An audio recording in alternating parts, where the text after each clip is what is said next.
Picture this. It's 1955, and 16-year-old Danny Kowalski is crouched behind the pins at Sunset Lanes in Brooklyn, dodging flying 10 pins as your uncle's VFW team rolls strikes.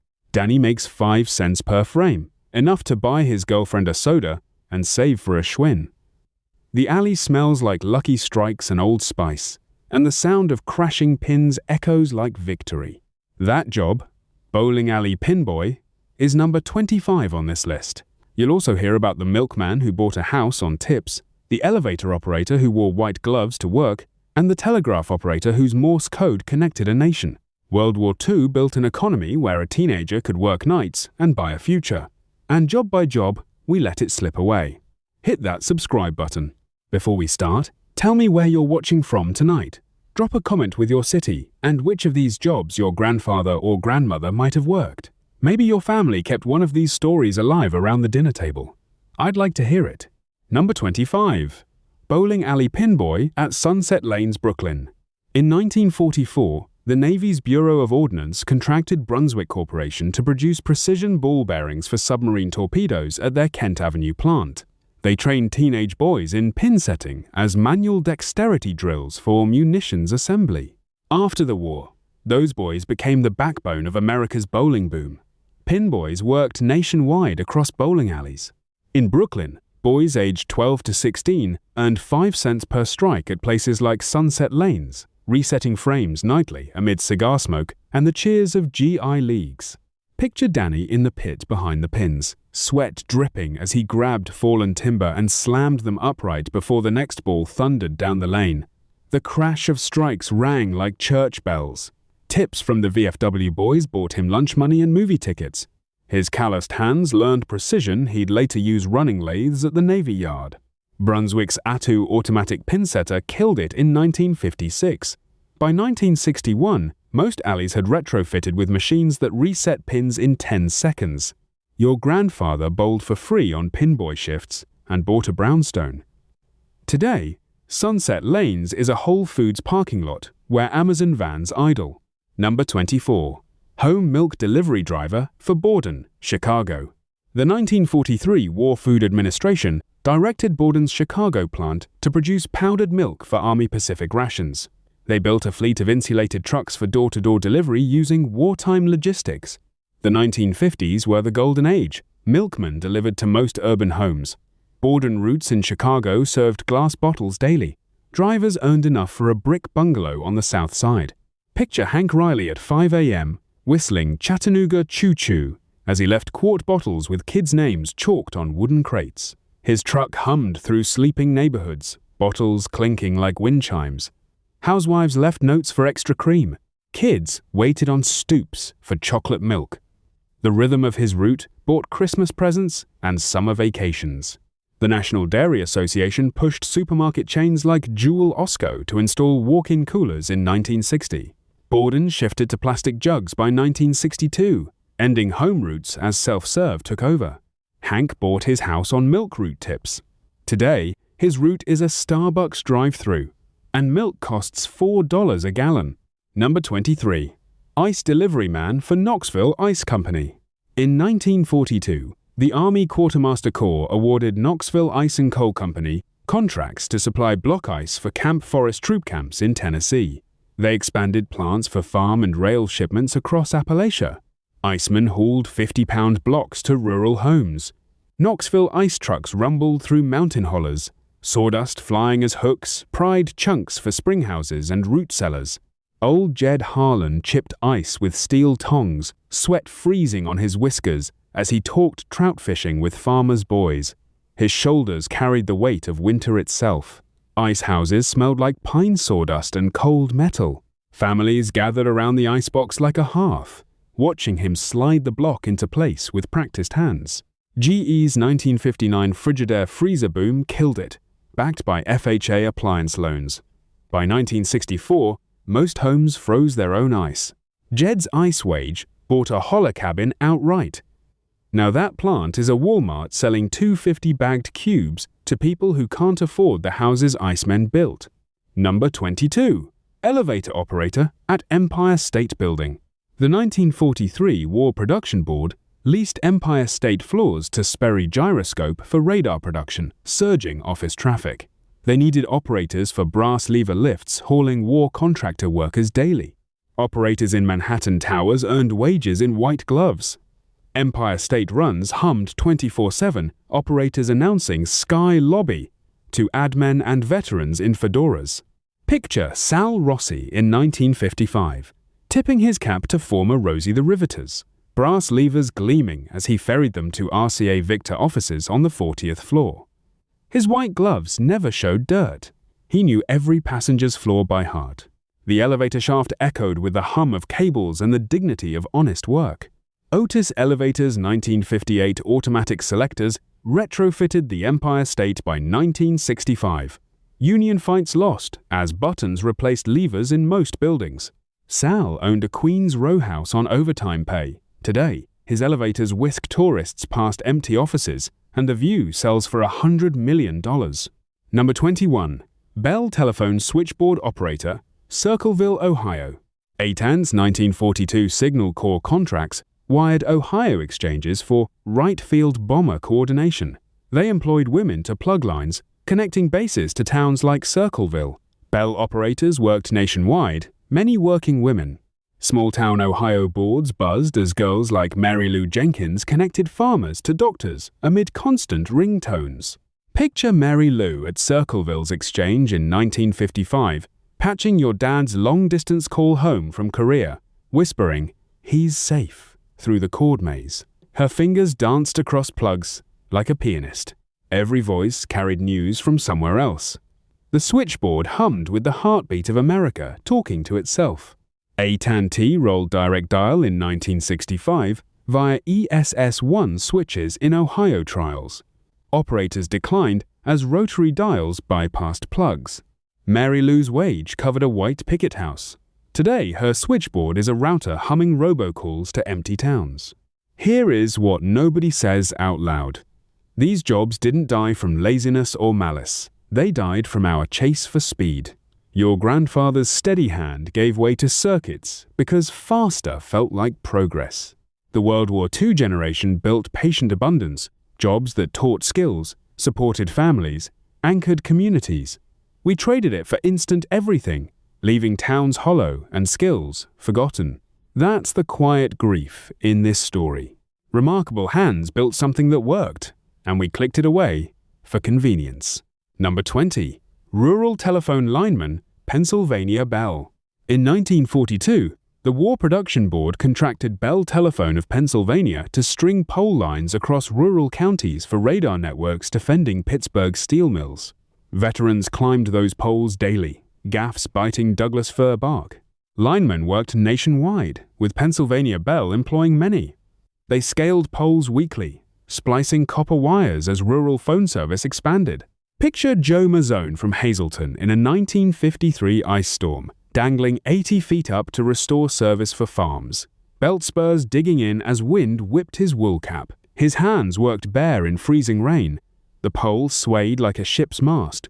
Below, farm families waited in darkness for his skill to bring voices back to their kitchens. OSHA's 1971 safety standards mandated full-body harnesses, raising training costs. AT&T restructured under antitrust by 1975, outsourcing to contractors. Joe climbed poles and bought a family farm. Today, drones climb those poles and the farms are condos. Number 19.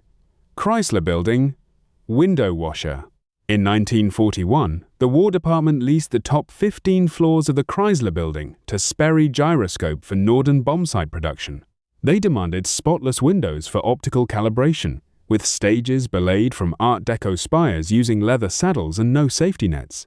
High-rise window cleaners worked nationwide.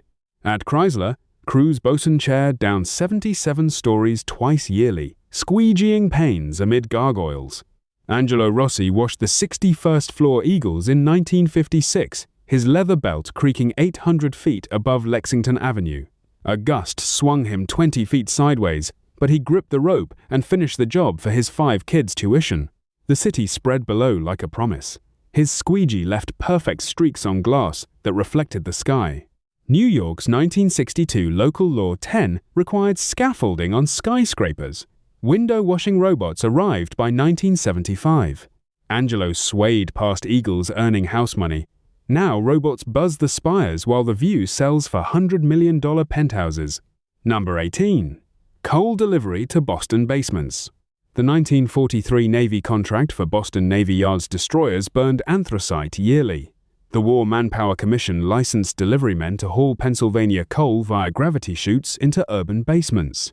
Trucks dumped loads down wrought iron chutes to cellars. Black dust coating faces as suburbs boomed. Coal heated many New England homes. Patrick O'Brien from County Kerry shoveled coal into Back Bay brownstone chutes in 1957. Coal dust filling his lungs by age 48. The chutes rang like church bells as coal tumbled down. Basement furnaces glowed like dragon hearts. His Irish brogue, called Coal Man, through snowy streets where children sledded past his truck. The 1958 Federal Power Commission pushed natural gas pipelines post-Sputnik. Boston gas conversions peaked 1962 to 1968, ripping out chutes as oil furnaces took market share. Your grandfather shoveled coal to warm 3 generations. Today, his chute is a wine cellar in a $2 million flip. Number 17. Knife grinder on South Philadelphia pushcarts. In 1942, Philadelphia Ordnance District mobilized Italian-American grinders for bayonets at Frankford Arsenal. Pushcarts sharpened shears for uniform factories under War Production Board edict, converting immigrant trades to defense work. Pushcart grinders worked in northeast cities in South Philly.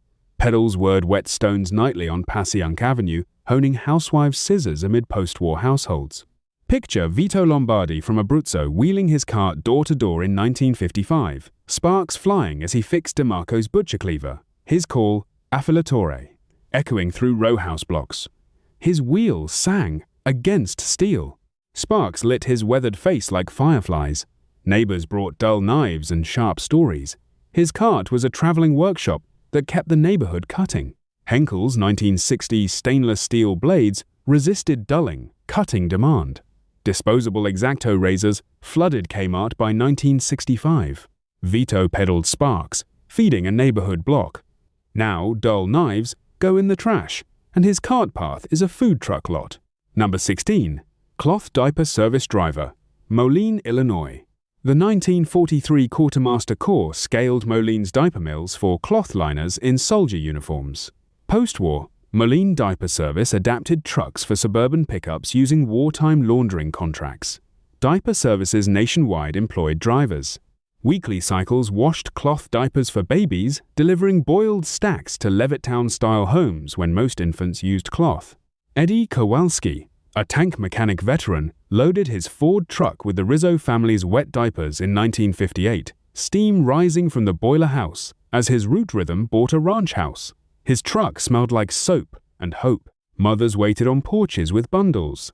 Clean diapers stacked like white flags of surrender to sleepless nights. Procter & Gamble's Pampers disposable launch in 1961 exploded to market share by 1965. Fabric softeners eroded cloth reusability, bankrupting Moline service by 1972. Your grandmother pinned cloth your grandfather delivered. Today, disposables create landfill mountains while her laundry hangs in a craft store. Number 15. Tobacco auctioneer, Winston-Salem warehouses. In 1942, the War Production Board contracted R.J. Reynolds in Winston-Salem to produce cigarettes for troop rations under Lend-Lease orders. This spiked demand for fast warehouse auctions to sort leaf grades for Lucky Strikes and Camels. Auctioneers worked nationwide handling tobacco yearly. In Winston-Salem's Piedmont warehouses, top chanters earned good wages in 1955, their rapid-fire bids echoing like machine gun fire amid tobacco dust and bidder crowds. Leroy Tate stood on the block at R.J. Reynolds' Warehouse No. 4 in 1954, chanting, "Sold American, 45, 46, to pack leaf for overseas shipment." His voice cut through the din like a blade. Farmers watched fortunes decided in seconds. The warehouse floor buzzed with the electricity of American commerce at full throttle. The 1964 Surgeon General's report triggered federal excise taxes. Buyer cooperatives formed direct contracts with farmers, bypassing auctions by 1968. In 1955, your grandfather heard auctioneers chant fortunes from warehouse floors. Today, that building hosts data centers where coders earn good wages but can't afford the homes those chanters bought. If any of this sounds like your family's story, hit subscribe. Because the second half of this list is where it gets personal. Number 14.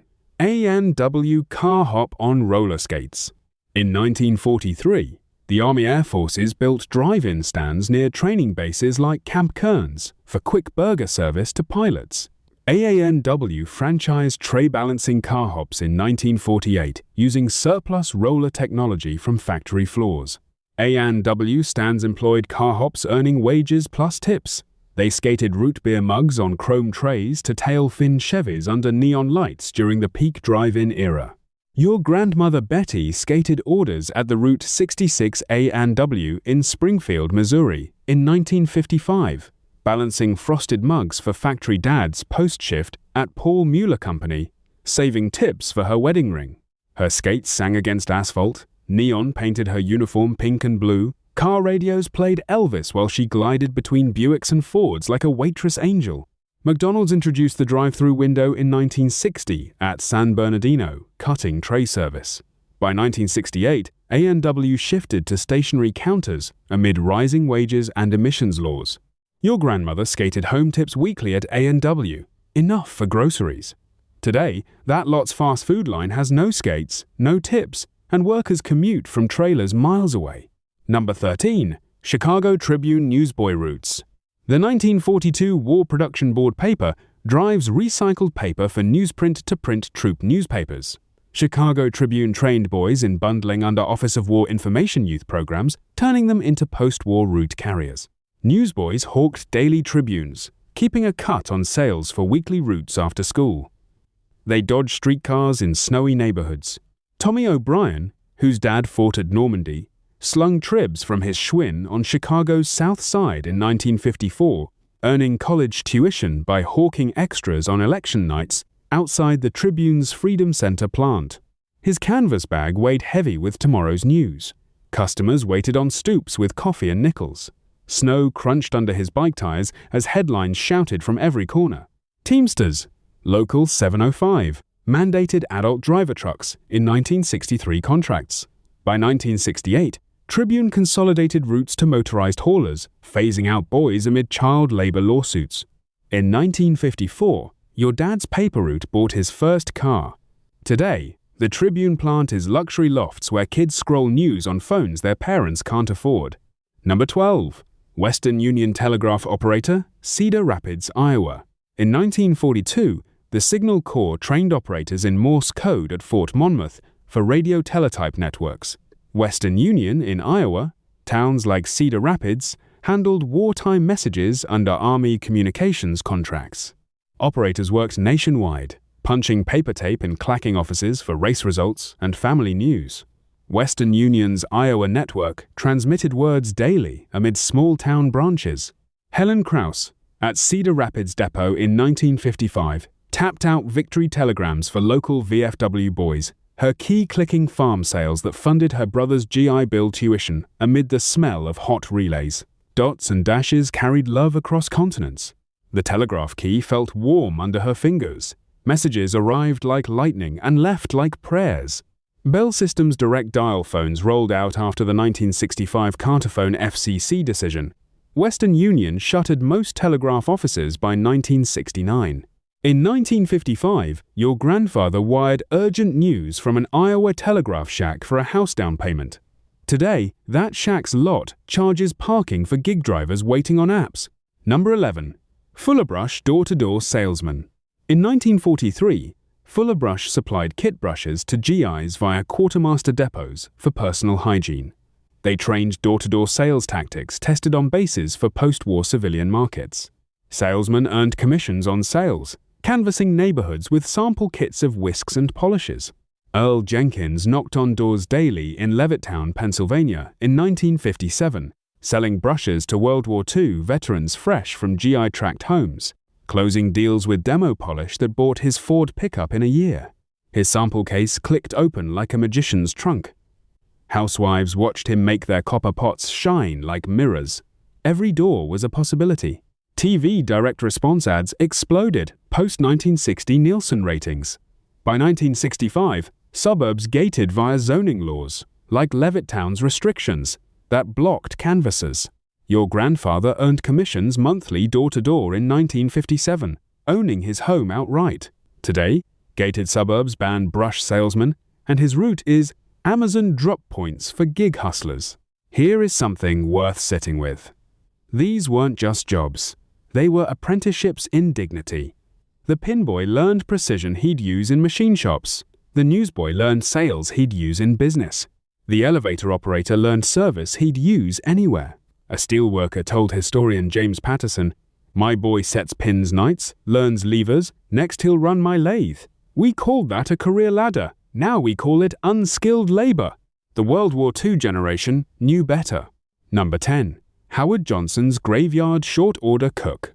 In 1942, the War Manpower Commission mandated 24-hour diners at Howard Johnson's along Route 1 to feed night shift workers at Quincy Fall River Shipyard, where Bethlehem Steel built destroyers. Howard Johnson's restaurants nationwide employed cooks flipping simple Simon burgers on open grills. Your grandfather slid onto red Naugahyde at the Framingham Howard Johnson's at 3 a.m. in 1953, where cook Eddie Ramirez sizzled scrapple and eggs, grease-popping like victory fireworks. The grill glowed like a campfire. Coffee percolated in glass pots. Night shift workers shared stories over hash browns that tasted like home. In 1967, parent company Imperial Group standardized menus with prefab frozen patties, slashing grill jobs as franchises prioritized speed over skill. The Framingham location closed in 1995. Your grandfather ate a full meal after his shift. Now that stool is buried under Walmart's supercenter shelving. Number 9. Detroit Linotype Operator. In 1943, the War Production Board contracted Detroit Free Press presses to cast hot metal linotype for Army training posters at the Fort Street plant, using molten lead alloys supplied by Mergenthaler Linotype Company. Detroit's dailies employed operators pouring lines daily, lungs thick with lead dust but pockets full for suburban ranch houses. At the Detroit News Gratiot Avenue plant in 1954, operator Hank Kowalski, a former tank assembler, set type for auto-strike headlines, his fingers calloused from keyboards that hummed like B-24 rivet guns. Molten lead flowed like silver rivers. Type clicked into place with mechanical precision. The smell of hot metal and ink filled the air like incense in a cathedral of news. In 1976, the Detroit News installed Harris photo typesetting machines, automating jobs as owner Gannett chased cost cuts amid UAW strikes. The Gratiot plant shuttered in 1990. Hank bought a lake cottage on overtime. Today, the presses are scrap, and headlines scroll on phones made overseas. Number 8. Tampa Ybor City Hand-Rolled Cigar Maker. In 1942, the Quartermaster Corps ordered hand-rolled cigars from Tampa's Ybor City factories like Cuesta Rey for troop rations shipped from Port Tampa Bay using Cuban tobacco blends approved by Army specifications. Rollers in Ybor's factories produced cigars yearly, wages buying bungalows amid Bolita lottery booms. In the Prince Valiant factory on 7th Avenue in 1953, Maria Gonzalez, whose father rolled for Submariners, bunched Perfecto wrappers by lamplight, while her lector read Hemingway aloud to rolling benches. Tobacco leaves crackled like autumn. Her fingers moved with the rhythm of generations. The lector's voice carried stories across an ocean of rolling tables. The 1962 U.S. embargo on Cuban tobacco after Castro's revolution forced automation. J.C. Newman Machine Works installed bunchers in 1964, idling most rollers. Ybor's factories emptied by 1980, district population falling. Maria's hands built a family on cigar tips. Now those benches gathered dust in a ghost town of vape shops. Number 7. Chicago Union Stockyards killing floor worker. In 1941, the Defense Supplies Corporation awarded Armour & Company contracts to pack Spam and corned beef at Chicago's Union stockyards for Lend-Lease to Allies. Workers at the yards slaughtered hogs daily, killing floor men wielding knocksticks. At Swift's killing floor in 1952, Polish veteran Stanislaw Stosh Nowak scolded hogs in vats, losing 2 fingers to a sticking knife but earning overtime for his 6 kids' tuition. Steam rose like ghosts from the killing floor. Blood ran in rivers toward the drains. His hands fed America 1 hog at a time. In 1968, Iowa beef packers pioneered truck-based decentralized plants in Dakota City, Nebraska, bypassing rail unions and closing Chicago floors by 1971. Union yards demolished in 1971. Site now a housing project. Stosh fed America on blood-soaked wages for a house. Now the yards are weeds where gig trucks idle. Number 6. Pittsburgh trolley conductor. In 1942, the Office of Defense Transportation designated Pittsburgh Railway's trolleys essential for shifting war workers to Jones and Laughlin Steel's South Side mills. Conductors on lines collected fares, clanging bells to move riders yearly. On the Carson Street Terrible trolley line in 1954, conductor Tommy O'Reilly, a veteran's son, punched transfers for riveters heading to Dravo shipyard, dodging snowdrifts with a fare box heavy as a helmet. His bell clanged like a church tower. Sparks flew from overhead wires. The trolley swayed through steel mill smoke like a ship through fog. Pittsburgh Railways, controlled by National City Lines backed by GM, converted to buses starting 1952. By 1958, most lines were scrapped under Urban Mass Transportation Act subsidies. Last Pittsburgh trolley ran in 1971. Tommy's bell moved a mill city. Now those tracks rust under self-driving dreams. Number 5. Gloversville, New York leather tanner. In 1942, the War Production Board contracted Gloversville's tanneries to produce leather gloves for Army Air Force's bomber crews using chromium sulfate processes perfected since the 1880s. The post-war peak employed tanners in a city, processing cowhides. At Litauer Brothers Tannery in 1954, your grandfather's generation worked vats of chromium and oak bark. The smell of curing leather thick as fog, hands stained permanent brown from chemicals that built America's glove capital. Hides soaked in chemical baths like ancient rituals. Steam rose from tanning drums. The smell of leather filled the air like perfume from another century. Synthetic materials and overseas production killed Gloversville, starting in 1965. DuPont's vinyl gloves captured market share by 1970, closing tanneries. Gloversville's population fell. Your grandfather tanned leather for a Victorian mansion. Today, those tanneries are Dollar Generals in a town that forgot what it once made. Number 4. Toledo Jeep Plant Assembly Line worker. In 1941, Willys Overland received the Army's contract to build the MB Jeep at their Toledo plant, producing vehicles for every theater of World War II. The post-war boom peaked with workers assembling CJ5 civilian Jeeps with full benefits. Picture the assembly line in 1954. Your grandfather bolting fenders to frames that rolled past every 90 seconds. The smell of welding sparks and fresh paint. Overtime pay buying lake cottages on weekends. The line moved like a river of steel. Sparks flew like fireworks. Every Jeep carried the promise of American adventure. Chrysler bought Jeep in 1987, moving production to Mexico and Canada under NAFTA. Toledo's last Jeep rolled off in 2006. Plant demolished for a shopping center. Employment fell. Your grandfather built Jeeps for a house and cottage. Today, that assembly line is a Best Buy parking lot, where workers can't afford the suburbs their grandfathers built.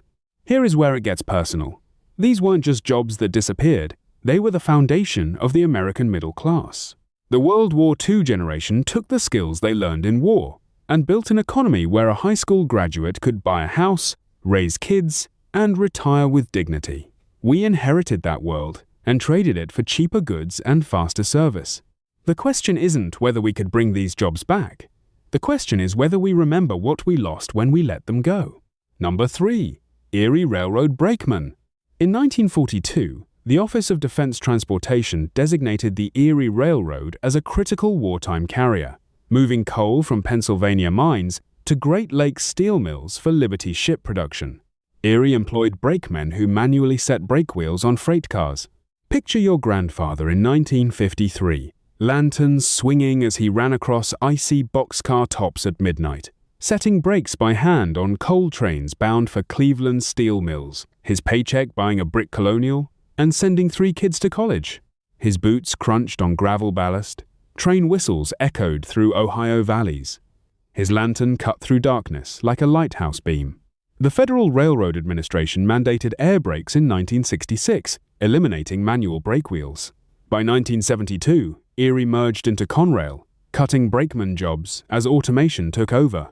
Youngstown's population fell. Your grandfather ran boxcar tops for a colonial and college tuition. Today, those tracks carry automated trains past abandoned steel mills where his house sold for $15,000. Number 2. Newport News Shipyard Riveter. In 1941, Newport News Shipbuilding received Navy contracts to build aircraft carriers Enterprise and Yorktown, employing workers including riveters who hand-drove steel plates. The post-war peak continued with nuclear submarine construction, riveters working in teams of 4, heater, catcher, bucker, and driver, their hammers ringing like church bells across the James River. Picture Rosie Martinez in 1952, driving red-hot rivets into carrier hull plates, sparks showering as her team built the foundation of American naval power. Overtime pay buying a waterfront cottage in Virginia Beach. Her hammer sang against steel. Rivets glowed like stars. The shipyard rang with the music of American might being born. Automated welding replaced hand riveting starting in 1968. Computer-controlled machines cut rivet jobs as shipyard employment fell. Newport News still builds carriers, but with robots instead of riveters. Rosie drove rivets for a waterfront cottage. Today, those cottages sell for high prices to defense contractors who've never held a rivet gun. Number 1. Beaumont, Texas Oil Refinery Asbestos Insulator.